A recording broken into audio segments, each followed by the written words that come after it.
Bonjour, donc je m'appelle Sébastien Doyen, je suis le cofondateur d'une société qui vend du thé sur internet qui s'appelle Teeter.com. Et donc voilà, j'ai un parcours web, ça fait 15 ans maintenant que je fais du web. Et donc j'ai commencé avec le OneWeb, la société OneWeb qui était des providers internet. Et puis on a fait des sites de mail, perso.be, et puis on a fait ville.be. Puis on a fait 2-3 autres petits projets comme ça. Donc voilà. Grâce à une personne au sein du groupe OneWeb à l'époque qui nous avait déjà fait connaître le thé. Donc on a connu le thé en fait quand on avait 25 ans. Je vous avouerai qu'avant on avait toujours bu que du Lipton ou autre et c'était pas... Enfin, on pensait que c'était du thé, en fait c'est pas vraiment du thé, enfin bon soit. Et on a toujours trouvé ça assez sympathique. Et il y a vraiment une opportunité qui s'est ouverte à nous il y a quelques années où on avait la possibilité de commencer à partir en Chine et d'aller acheter son thé en direct. Et donc voilà, donc on a saisi notre chance et voilà. Je pense que le métier d'e-commerçant, ici si on parle uniquement du métier d'e-commerçant, c'est exactement le même métier que le métier d'avoir un magasin physique en fait. Donc autrement dit, il faut beaucoup de travail, il faut aimer le contact avec les clients.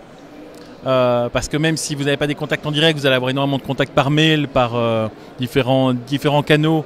Et c'est de toute façon la relation humaine qui va primer. Ici, évidemment, dans l'e-commerce, il y a après tout ce qui est au niveau de la logistique, du transport et tout ça. Ce sont toutes des choses qu'il faut vraiment intégrer depuis le début. Donc je crois beaucoup d'enthousiasme, avoir envie de travailler, avoir envie de faire quelque chose de différent et se challenger sur un autre moyen pour faire du commerce en fait. Je vous prendrai comme exemple la musique.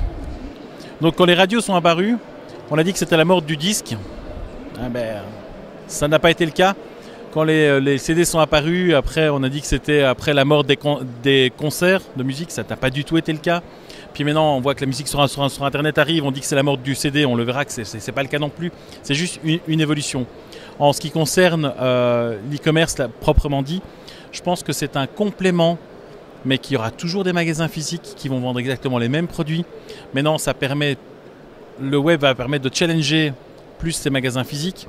Donc peut-être de leur permettre de faire des marges un peu plus raisonnées, de réfléchir un petit peu à leur structure, à leur manière de vendre, à leur manière de faire un petit peu du marketing.